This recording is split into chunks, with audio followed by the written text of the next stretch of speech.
Okay, so one of the things that dogs, maybe we expect them to come pre-programmed to know, and then we're very disappointed when they don't know it, is this idea of just offering nothing. Now, an example of one of those dogs that came not knowing how to just do nothing is this one right here, Little Bet. And the thing about Little Bet is she's very cheeky, as she shows. And not only is she very cheeky, but she thinks that there must be something to offer. So what we can see right now is that she's offering the tail wag. She's offering some level of attention. And what we've got to play with her is the reward nothing game. Now, to give you an idea, this, maybe a year ago just wouldn't have really been all that possible. It wouldn't have looked like this, and it would have looked quite manic. It would have looked like lots of kind of flipping from side to side. It would have maybe looked like some vocalizing, some barking, some squealing, some howling, you name it. She got creative in what she offered. And all we did is captured those moments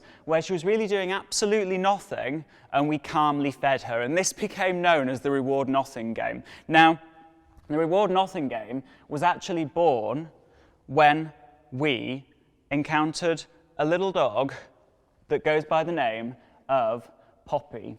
And what Poppy would do is, not only would she not know to offer absolutely nothing, she would think that everything was crazily intense. So what we would do is at any moment where maybe she showed some level of holding back, some level of doing nothing, some level of lack of intensity, we would just calmly feed her to the floor. Now, we're playing this on a boundary here because it's a nice way of showing to you keeping the dog within one area. But for you, it might look like that setting up that typical training session, getting your bum bag on, getting your clicker in your hand, getting your lead, and then be like, actually, all we're going to do is reward nothing. And the cool thing about reward nothing is if you can capture moments like that, where she did not see the piece of food coming. Not only did she not see the piece of food coming, but it actually hit her behind her head where she wasn't looking. It shouldn't be so much about the food.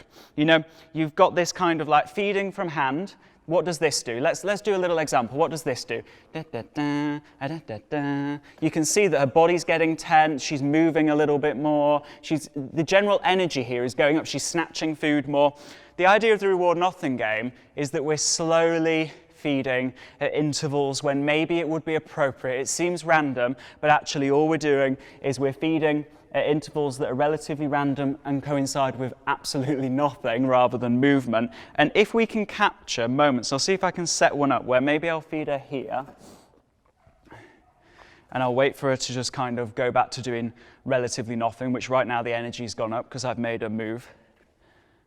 And then I might just feed her there. Yeah, you see that? So that's what we're looking to do. And you're looking to do this, one, as part of a game, where you're just rewarding your dog for absolutely nothing spontaneous times, but also maybe 24/7. Maybe your dog's like, you're watching TV and you notice that your dog like adopts a closed eye position and you're like, oh my God, I want more of that in my life. Maybe we just drop a piece of food on their head and they don't see it coming. The idea is that we're rewarding nothing and building that concept of offering absolutely nothing.